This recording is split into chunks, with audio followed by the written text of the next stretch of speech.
attention to in that scripture. The first one is iniquity. The second one is destruction. And the third one is your mouth. And they are all captured in those three verses. In verse 3, iniquity. In verse 4, destruction. And in verse 5, your mouth. And those represent the three primary causes of disease, dysfunction, and premature death in human life. Many get sick because of violations, particularly of divine laws, of moral laws, of the laws of life, of the laws of healthy living. When they cross the line, the consequences show up. They get sick, they go down the drain, they die prematurely. Some people die, like I mentioned yesterday, due to satanic attack. And some people die prematurely because of their mouth. He satisfies my mouth with good things so that my youth is renewed. Which means you can be renewed by what goes into your mouth. And if the wrong things or bad things go into your mouth, then your youth is not renewed. Instead, you degenerate. So we can see three dimensions, two of them spiritual, one of them natural. Iniquity is a spiritual principle. He who breaks the hedge, the serpent will bite him. Destruction or satanic attack is a spiritual thing. John 10:10, the thief cometh not but for to steal, to kill, and to destroy. He's the one who brings destruction. That's a spiritual thing. But the third one is a natural thing. He satisfies my mouth with good things, and my youth is renewed. So, natural causes of disease and dysfunction exist. And so I want to look at about 8 factors in the natural. I'm not talking about the iniquity domain now, and I'm not talking about the spiritual attack domain, but I want to dwell in the third domain, the natural domain. Are you still with me? And within that space, we want to identify 8 factors that can make people develop disease, dysfunction, and premature death. And I have created an acronym which I call DYSFUNCTION. So you will say with me, that is the cause of disease. Talk to me, please. Say, that is the cause of disease. Or that is the cause of premature death. But that is spelled as DATIIISS. That is the cause of disease. D stands for deficiency. I mentioned that yesterday. If your body needs certain nutritional factors to function, but you are not supplying those things, they are not available because you eat a mono diet. You know what a mono diet is? I like a curry with a goosey soup and goat meat or fisherman soup, seasoned with okporoko. Some people like loi loi, and that's all you eat every day. If you have not eaten that, I used to have a friend, when his wife gives him rice, after eating the rice, he will now say, now bring me my food. They said, what about the rice you ate? He said, that one was snacks. He said, now bring me my food. What it means is, give me swallow. Until he has eaten swallow, he has not eaten. That's what I call a mono diet. You eat exactly the same thing because you love it, you like it, you relish it. That will make you deficient in certain things that your body needs. And do you know that, let's take micronutrients for example, minerals and trace minerals. Potassium, iron, magnesium, calcium, chromium, copper, you name them. When you are deficient in just one mineral or trace mineral, it can create 9 different disease symptoms. One mineral deficiency, 9 different disease symptoms. So deficiency is one of the reasons that people fall sick and they are not vibrant. The second one is abuse. Abuse is a compound word. It means abnormal use. When you put your body to abnormal use, there is a normal way to use your body. Your body is like a machine. It's like an equipment. There's a way you use your car, and your car will last. No be so? There's a way you use any equipment or tool that you are working with. If you use it well and you don't abuse it, that thing will last for long. It's the same thing with our body. This body is a tool for you to function. This body is not you. This body is the house that accommodates and houses you. The real you is on the inside. But the house where your real person dwells must be well catered for, so that it can serve you for long. But many of us abuse our bodies. Substance abuse, sometimes drug abuse. And you know, drug abuse is not just about taking cocaine. Some of us, after we walk, and we are so tired and fagged out, we have a way of sorting things out. We just swallow paracetamol and we go and sleep. All the aches and pains will disappear, so that we can continue to drive ourselves in overdrive. And when you take paracetamol over and over and over for too long, do you know your kidneys can be damaged? Paracetamol, as simple as it is, it's an OTC, over-the-counter medication. You don't even need a prescription from a doctor. Walk into any pharmacy and say you want to buy paracetamol. They will sell it to you, at least in this country. So because of that, people abuse it. They use it more than the number of days they are supposed to use it. It's supposed to be for short-term use. Some people take it for long, 1 month, 3 months, 6 months, and then they have kidney failure. Just because of paracetamol, because they are abusing their body. Some suffer from sleep deprivation.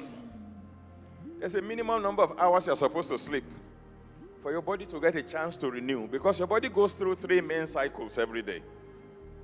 Your body is digesting food and taking the nutrients from it. It's called assimilation. Your body is removing waste products from your body. It's called detoxification. And then your body needs to get a chance to renew. It's called rejuvenation. It is when you are sleeping that rejuvenation takes place. So when you don't give yourself enough time to rest and refresh, then your body doesn't get a chance to properly renew. That is tantamount to abuse. You are putting your body to abnormal use. The third one is toxins. I mentioned that yesterday, endotoxin, exotoxin. The fourth one is injury. When you cause injury to your body, the injury can cause disease, dysfunction, and premature death. An injury can be in different forms. There is what we call gross injury. If somebody falls down or had an accident on Okada and suffers a fracture here, that's gross injury. Madam is cutting okra in the kitchen and the knife slipped and cut her finger. That's gross injury, okay? But injury goes far beyond that. It looks like that's the only injury many of us are familiar with. But there is also what we call repetitive stress injury. Something you do over and over and over, and that thing you are doing over and over is stressing a part of your body. Repetitive stress. It can injure that part of your body. That's why you see people who are like welders. They are welding. And you see the bright light coming from the welding. And sometimes some sparks of metal also coming from the welding. And they don't wear protective goggles to protect their eyes. Some of them have become so professional and so used to it that when they want to weld, they will just do like this. They look away. Instead of wearing what they are supposed to wear, they take it for granted. And the bright light and the sparks hitting their eyes repeatedly eventually begins to affect their vision. They don't see well again in their 40s. It shouldn't have been like that if they didn't allow that repetitive stress on their eyes. Some of us is not welding. It is our screen. We look at the screen all the time, far into the night. 12 midnight, 1 a.m., you are still staring at your screen. There is something called blue light that is emerging from your screen. And when blue light enters your eyes for too long, it's supposed to be only from wake-up time till sundown. That's when your eyes are supposed to be exposed to blue light. The sun also releases blue light. Blue light has a way of stimulating you, bringing you to life and awake, ready to work. But once the sun goes down, the divine order and the natural order is that your eyes are not supposed to be exposed to blue light again. But when you continue to do that into 12 midnight, 1 a.m., you are repeatedly stressing your eyes. Before you know it, your eyes are losing their potency because of repetitive stress to the eyes. Now look at what you do, whatever you do, pastor, businessman, or whatever, and ask yourself, what part of my body is being repeatedly stressed that is causing injury to that part of my body? You know judges that write judgment in court, and they take note as the lawyers of the two sides are arguing. The judge is seated there quietly. He's writing, taking note from what? The arguments of the lawyers. And then he goes into his chambers to look at all the arguments against what the law says, and then he writes his judgment. These days, AI is beginning to help. But in those days, it's longhand. They will write, and when they want to deliver their judgment, some of them will read that judgment for 2 hours. Imagine what you wrote, and you read for 2 hours, how long it took. That's why by the time judges are retiring, they usually have problem with their right shoulders and their neck. You see them wearing these collar braces on their neck because of repetitive injury by virtue of the nature of their work. Are you with me? A tailor in those days will be matching the pedals of the machine like that, and that begins to affect the leg. Or you are a block maker. I'm just using those examples so that you can look at what you do and which part of your body is being repeatedly stressed. A block maker is carrying the block as we do it manually in this part of the world. Puts it down. He comes there, press the machine. The block is made. He carries it. Have you seen them molding blocks in this part of the world? 15 years down the road, his back can no longer stand because of repetitive stress to the back. When you want to lift something, the ideal way is to bend your knees this way and spring up. This way and spring up. Some of us, we bend like this and we carry. It's going to be here. Before you know it, you have slip disc. And then to walk is like this due to repetitive stress injury. Are you still with me? Then we have emotional injury, usually due to the thing that people say to us. Cellular injury, due to the toxins that we eat and damage our cells. And then there is electromagnetic injury, all the radiation around us. Now, I head an NGO. I lead an NGO. That NGO, we care for cancer patients. We go to hospitals, government hospitals. We look at those who are dealing with cancer. We ask them, the hospital authority, how many of them are unable to pay their bills? And as a result, their treatment has been stopped. And then we take up their case. We help them to pay the bills and let them go through their treatment. So this Saturday, we're going to one government hospital, a teaching hospital, for one of our annual events this year in that NGO. So we asked the hospital management to give us a list of patients in the pediatric oncology ward. In other words, the ward where they treat children below 18 who have cancer. And you won't believe that in one hospital, they gave us the names of 23 children. The oldest, 17 years old. The youngest, 2 weeks old, with cancer. And I'm talking about what happened this week. They sent the list from the hospital management to me this week. And we are paying a visit this Saturday, July 18. That's when we're going there. I studied the list. I looked at it to see the type of cancers that these children have. And about 70% of them have leukemia, lymphoma, and glioblastoma. Usually these are cancers of the blood, cancers of the blood plasma, cancers of the brain. About 70% of them. And then the question occurred to me, how come these innocent children who have not even begun life are suddenly dealing with these types of cancers? They are called liquid cancers, blood cancer. And then all that everybody around is trying to do is how do we give them the best treatment to have the best outcome for them? But I asked a deeper question. How come these children are having these types of cancers? And why is it that these types of cancers are the predominant ones among them? So I saw a study that was done in the UK where they found that around power lines, electric power lines, those high tension cables, that flies in, and then telecommunication masts.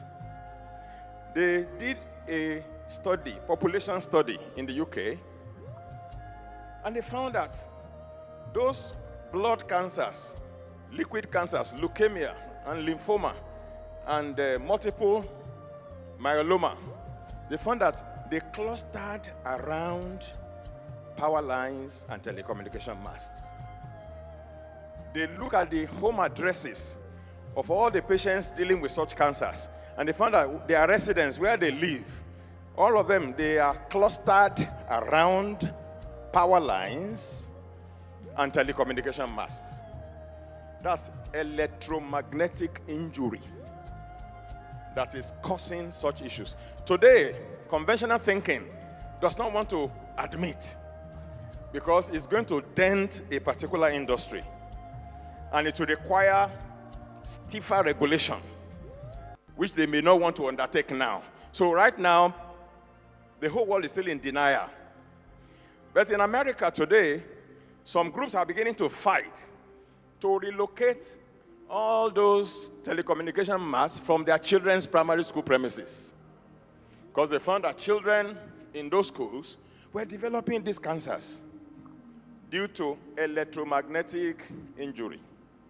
Some people will just collect 5 million or 10 million from a telecommunication company and say, come and install your mast at my backyard. That 10 million will not be able to pay the bills if cancer should develop. Are you still with me? That's electromagnetic injury. Then we have the second I, infections and infestations. Many people died during COVID, isn't it? Prematurely, before their time, because of the virus COVID-19 infection. Infestations with parasites, sometimes reptiles, rodents. You know that rats just running around your house can pose a threat to your health and longevity?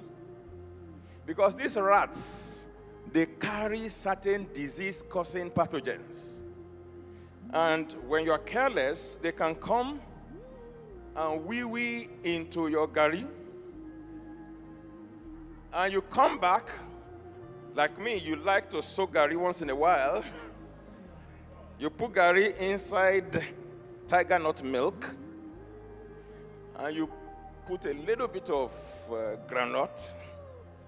You stir it, just tiny. Sometimes I just want to relive my past. And out of nostalgia, because I come from such a poor background that even our poor neighbors used to call us poor. That was how poor we were. There was a time that for 1 month, all I took was I soak gari in the morning, soak gari in the afternoon, soak gari in the evening for 30 days. I didn't even have sugar or granite to go with it at that time. So occasionally I just say, oh, I remember my gari. I said, let me just But let me take it in an advanced format this time. Now, the rat has wee-weed into that gari and then you took it. You are playing with Lassa fever or any of such terrible infections because of rodents, cockroaches, and things like that. That's why when you finish eating, don't just dump your plates into the zinc and go to sleep. You are providing a buffet for the rodents in your house when you are sleeping. Put them in the dishwasher and lock it if you don't have time to wash it now. Or you clean up everything before you go to bed. So even when they stray into your kitchen, there's nothing to sustain them there. They will look for the kitchen of your neighbor and migrate there. Keep your environment clean. Are you with me? Infections and infestations. And then we have imbalances. Mineral imbalances, nutritional imbalances, hormonal imbalances. All of these can cause disease, dysfunction, and premature death. There are women who are not able to conceive because of hormonal imbalance. They have estrogen dominance. They have hyperprolactinemia. Some of them have elevated FSH. The hormones that is supposed to prime their body to make them fertile and able to conceive, they are all out of whack. Hormonal imbalance. Imbalances can cause problems. And then sedentary living. Like I say in my part of the country, you just sit down, tetere bundukwosli. For those who understand Greek. You don't move. You don't exercise. Pastor Abraham was asking me this morning whether I went to the gym in my hotel to exercise. I said, no, I didn't go. But I have an app on my phone there that I used to do my exercise in my room every single day, a minimum of 15 minutes. It works on different muscle groups, cardiovascular, strengthening and conditioning, flexibility, joint flexibility, strength, exercises to build muscles and strengthen bones. If you don't do that, then you are having sedentary living. That can be a factor. And then the last one is stress. The last S. So that is the cause of disease, the cause of dysfunction, the cause of premature death. Deficiency, abuse, toxicity, injury, infection and infestation, imbalances, sedentary living, and stress. So I want to dwell on stress. How do you manage your stress for long-term health and vitality? Come with me to Genesis chapter 31, verse 13. And I want to read from the Amplified Classic. Genesis 31, 13. But Jacob replied, you know, my Lord, that the children are tender and delicate, and they need gentle care. And the flocks and herds with young are of concern to me. For if the man should overdrive them, for even a single day, the whole of the flocks will die. That's what I call the overdrive syndrome. And many of us are in that mode. Because you see, ministry is demanding. There's no doubt about that. To be a business owner, a business executive, or a leader in any medium level, high level realm is very demanding and very stressful. And the tendency to be in overdrive mode is very high. But the principle that Jacob was trying to underscore here is that if you keep yourself in overdrive mode all the time, stress will set in, chronic stress, and that can lead to all kinds of problems. In the 20th century, the problem of humanity was largely that of infectious diseases. But with the invention of, antibiotics, antivirals, antifungals, and antiparasitics, and all those pharmaceutical intervention, herbal intervention, with understanding in science, by the special grace of God, humanity has been able to curtail the ravages of infections to a large degree. Are you with me? Are you still with me? Say yes. So But then in the 21st century, what took over from infections in ravaging human health and life is stress. And stress has been named as one factor involved in 6 out of the 10 leading causes of premature death. Stress is involved in 6 out of 10 leading causes of premature death. So what is stress? Hans Selye defined stress in 1956. That was the first time humanity was beginning to address their minds to the issue of stress and the effect it can have on our health and our longevity. In the middle of the 20th century, 1956, and this was his definition. He says stress is the body's non-specific response to an inappropriate level of pressure. Now, let's break it down. The body responds whenever there is an inappropriate level of what? Pressure. We all face pressure, don't we? Ministry pressure, career pressure, business pressure, financial pressure, family pressure, national pressure, economic pressure, pressure everywhere. And we all need pressure, some amount of pressure, a healthy amount of pressure for us to be at our best. Because if you don't feel any form of pressure, you become laid back. You become indolent. You become lazy. You become slothful. There's a principle that they say work is elastic. And what that means is that work can stretch to fill the time you make available to it. Let me illustrate. You're a tailor, fashion designer. You make wedding gowns. A lady approaches you. My wedding is, this is July 15. Says my wedding is August 15. Can you make my wedding gown ready before August 15? You say, yes, I'll try. A second lady comes and says, this same July 15, my wedding is July 31. Can you make my wedding gown ready by July 31? Because you know that you have between today, July 15, and up to July 31 to finish this, you are under an amount of pressure to work on that job, isn't it? And get it ready before the 31st of July. The other one, because she knows that she has between now and August 15, you'll be surprised that by the time the person who is working on the July 31 project has finished, the one who is working on the August 15 one has not finished because she believes that I still have time. And the work will stretch to fill the whole of that time.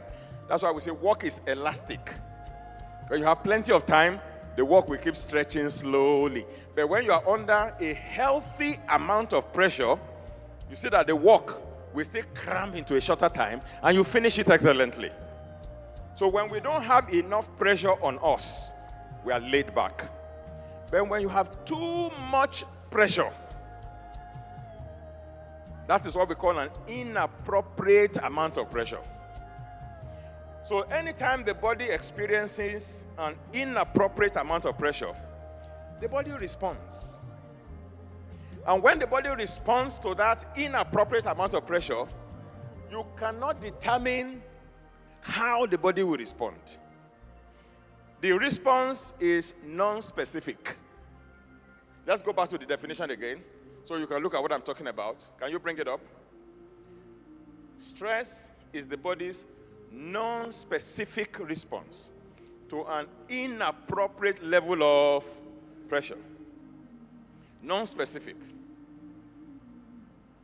It can show up in different ways. Now, we have many systems in our bodies, about 12 systems. Tell me one of them. Huh? I can't hear you. Digestive system. Okay, thank you. So you understand what I'm talking about. One of them is the nervous system.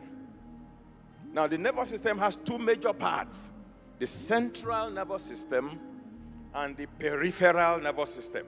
And those ones are physical, things you can see with your eyes. If you cut the person open, you see it. Okay? But then there is one that you can't see with your eyes in the nervous system. It's called the autonomic nervous system. What is it called? By the time we are done, we issue you a diploma in anatomy and physiology. Autonomic nervous system. That autonomic nervous system you can't see with your eyes. It's like abstract. But you can see the effect when it begins to swing into action. And that autonomic nervous system has two parts. There is the sympathetic nervous system and the parasympathetic nervous system. Look at it this way. You're driving a car. When you press the accelerator, vroom, vroom, vroom, that's the sympathetic nervous system. It's the one that puts you in the drive mode. Then, if you're overspeeding, you're supposed to be able to press the brake. That's the parasympathetic. One drives, the other one slows down when necessary. And these two systems are under your conscious mind. You can implement them at will. But the moment your body comes under an inappropriate amount of pressure, it overwhelms you, and the body feels that you are no longer in control. So the system will switch into pilot mode, autopilot mode. It takes control of those two systems from you, and your body takes decisions for you. The way it responds to the things happening to you is predicated on the way it interprets the stimulus. I hope I'm not going too technical. Good. I know I'm speaking to PhD students. The moment you allow your body to switch into autopilot mode, you have lost control. You see you becoming nervous, becoming anxious, suffering from insomnia. You want to sleep. You want your body to go into parasympathetic mode. But your body says it is sympathetic mode that I want to be. You can't sleep. You're on your bed, you roll from here. So that's what you can't predict anymore how the body will respond. That is when you come under stress. Okay? Stress is not just external workload. It is the internal metabolic and physiological strain created when resources are mismatched to your workload. We want to buy land. We want to build an auditorium just like TMP. And the budget is so amount of billions. You look at what you need to execute that project versus what you have, and there is a mismatch. Suddenly, something comes upon you like a weight. How do we get this done? If you don't learn to master that scenario, that thing can wreck you. Are you with me? Okay. There are categories of stressors. Because of time, let me fly. We have internal stressors. We have external stressors. We have developmental stressors. We have situational stressors. Yeah, you can go and read it up, what those means. But just to let you know that there are different categories. Developmental stressor, for example. When I was younger than this, maybe as an under 10 boy, I didn't have to bother about shaving because I hadn't reached that stage. The stage came when I started growing beards. Now I have to shave almost every day just because I don't want to keep beards. I used to keep beards in my 20s and 30s, but then now, you know, as you transition from season to season, many things change.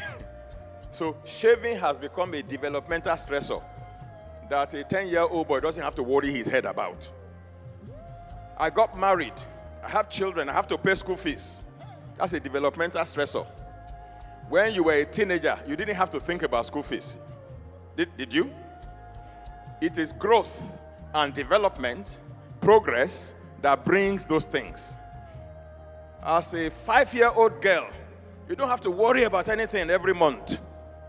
But the moment you are a teenager in your 20s and 30s, until you reach menopause, you have to worry about something every month. I don't want to talk about that something, but I know you understand. Those are developmental stressors. When you are a young associate pastor under a founder or a general overseer, there are certain things you don't worry yourself about. In fact, some of my branch pastors that we put in their branches to work, when it comes to major projects, to buy land, to build auditorium, they just assume that headquarters will do it for us. They don't want to bother their head.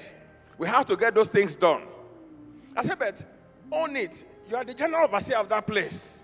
If you need support, let us know. We will support you. But that mentality, we have talked about it and talked about it. They just don't want to carry that burden. They believe that it belongs to general overseer. That's a developmental stress because of the position you occupy, because of your level in leadership. Are you with me? And all of that. Then, like I said, there is good stress versus bad stress. Good stress, in English language or in technical terms, is called eustress. Eustress. That's good stress. The kind of stress that allows you to be at your best, to be productive. Okay? But once it becomes extreme and too much, it becomes distress. Are you with me? Eustress versus distress. And stress is in degrees. We have acute stress, intermittent stress, and chronic stress. Acute stress, something that happens, hit and run, bass, and it's ended. If somebody is driving, like the experience that Pastor Keke described, was it yesterday? Where he said armed robbers with AK-47 just showed up. It was something that he didn't plan for, isn't it? Suddenly the thing comes. What you see is adrenaline and cortisol will begin to rush into your bloodstream because you are facing an acute, stressful situation. Or a woman in the labor room, the midwife is saying, push, and then she pushes. She's going through pain, birth pains, but she knows that it's only for a short season. But that short season is intense. That's an example of an acute stress. She knows that it will soon be over, and then a bundle of joy will follow. That's one degree of stress. And we all face it from time to time. You are relocating from your house to another house, or you are building an edifice like this. You know it's not going to be forever. That building will continue. It will come to an end. Just for a short period. That's acute form of pressure that you are facing at that moment. Then there is intermittent stress. Like a student in school. When it is 2 weeks to first semester exam, you know the kind of pressure you come under preparing for your exam. And after the exam, what happens? You can now watch Arsenal versus Man U. You are now relaxed until the exam for second semester comes again. Those are intermittent, isn't it? Then there is chronic stress, which is the most dangerous of them. The kind of stress that you are under continuously non-stop, 24/7, 365 days of the year. That stress never lifts. It's called chronic. The word chronic means long term. Now, stress is part of the mechanism. This stress response in the human body is part of the mechanism that God has put in place for survival. As we are here now, if from that corner a lion should just emerge, wow! Even those with arthritis will have been out of the auditorium before they realize that they had pain in their leg. You understand what I'm talking about? There is a sudden surge of energy that comes upon you. Some of you will scale a fence before you look back and say, did I just do that? Are you listening to me? That's the way God designed us. When we are faced with an acute danger, sudden danger, the body is programmed by God to be able to respond either to flee or to fight for survival. That's called the fight or flight syndrome. Fight or flight. You either fight that lion like David did and conquer, or if you think you don't want to take that chance, you flee. Not be so? The energy to flee or the energy to flight, there are chemicals in your body that God has programmed there that your adrenal glands begin to pump out to enable you to fight or to flee. That's because God doesn't want your life to be endangered. But such experiences are supposed to be transient. They're supposed to be something that happens for a period of time and they stop. And then you go back to normal peace time. Then maybe another 6 months, you have another experience like that where you need that sudden rush.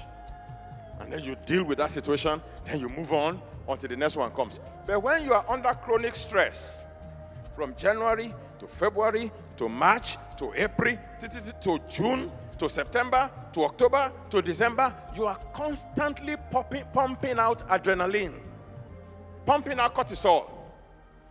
It will soon screw you up. It will fry you, and your health will suffer for it. So don't allow chronic stress. Look at it this way. We face two different scenarios when it comes to stress. There is a stress event that can happen in our lives. And we can be living in a stressful environment. We are not facing any stress events personally, but there is stress environment. I live in Lagos.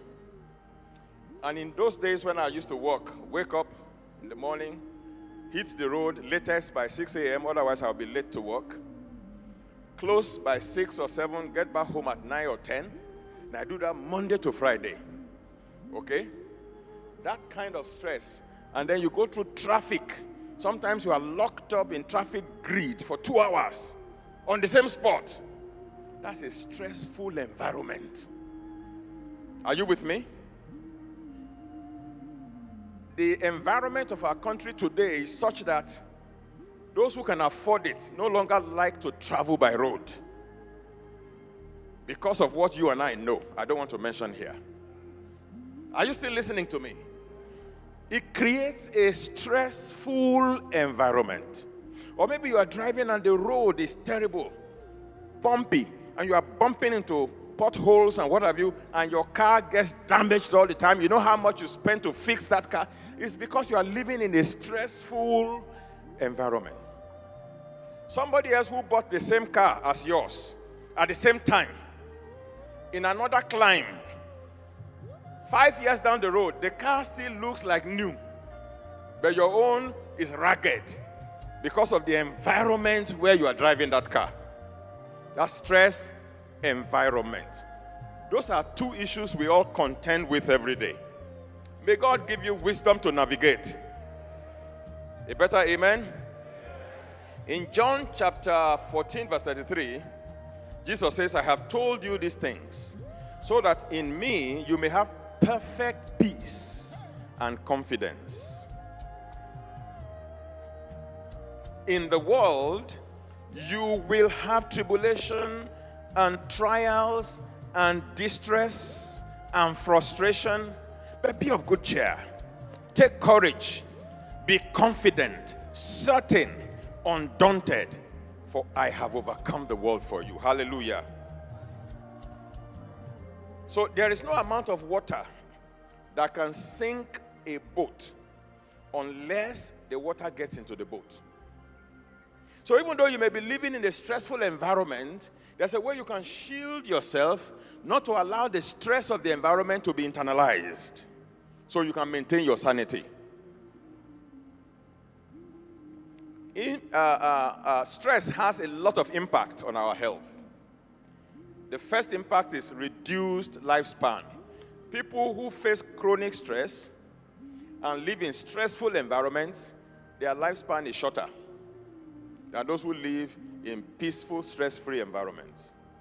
That's why, if you look at life expectancy in poor countries, suffering countries, the lifespan is shorter than those who live in other countries. Those who live in Asia, Japan, the rest of them, they live much longer than those of us living in Africa. That's the first impact, reduced lifespan. The second impact of chronic stress is absentee parenting. You are so busy, so stressed, either at work or going to work and coming back that you don't even have time for the family. Those who work in the bank in Nigeria here, they know what I mean. In Lagos in particular, they must be in the bank by 7 a.m. to get ready before they open to customers at 8. And sometimes when they are close to customers at 4 or 5, they still stay back to tidy up a few things before they go home. Some of them, by the time they are leaving home in the morning, the children are not yet awake. By the time they come back in the evening, the children have gone to bed. So the stressful work they are doing, and some of us in ministry are like that. We travel when we have young families that we don't have time to attend them. So we become absentee parents. And the implication is we are raising a generation of children that will show us our jam result in parenting. Parenting 101. So if you can modify certain things, please do. And pay attention to your children. Pay attention to your spouse. Particularly when you have a young family. You get to a point where that will no longer be an issue. But in the beginning, you can't be pastoring the world and lose your immediate parish, your family. That's why sometimes they say that pastors' kids are troublesome. You can change that narrative in your own case.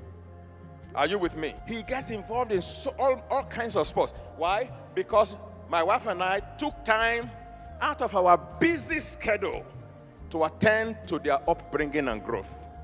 You need to do the same. So, absentee parenting. Stress can breed an entire generation of children left without active, emotionally present leadership at home. The third impact is aborted dreams and visions. When stress is allowed to take its toll on a leader, and that leader should drop dead before his or her time, a dream has just been aborted. A vision has just been aborted. And guess what? All the people that could have benefited from the fulfillment of that vision are now denied and deprived of that opportunity. Pastor Keke was telling us how he has fought battles with his health and how he overcame. Imagine when he lost his voice, that he didn't get it back. What do you think will have happened to this vision we are all being blessed by? An aborted vision deprives future generations from the benefits they will have derived if that vision was not aborted. I could have died before I was 40. At 36, I took ill terribly. I wasn't sure I would make it to 40. But God had mercy on me. I clocked 40. And in the last 25 years, what God has done through my life, if I had died 40 years ago, I celebrated 65 2 months ago. The last 25 years have been the most productive season of my life. Although I'm looking forward to a more productive season ahead of me. Are you still with me? If I had died at 40, all the work that has been done will have been aborted. And everyone who has been benefiting from my ministerial calling and my assignment, they will have been denied that opportunity. May you not deny generations of the grace you carry, of the wisdom you carry, of the assignment that God has delivered into your hands. Let me tell your neighbor, don't die, oh. There was a historical experiment I want to talk about before I conclude with a case study. The nation of France, I think that was in the late 18th century through early 19th century. France, this same France in Europe, they did an experiment during the French Revolution. They didn't like the idea of this Bible-based 7-day week that the Bible teaches in Genesis. God created for 6 days and rested on the 7th day, and that became the format for formatting the calendar into a 7-day week. They wanted to dissociate themselves from anything that has to do with Christianity or the Bible.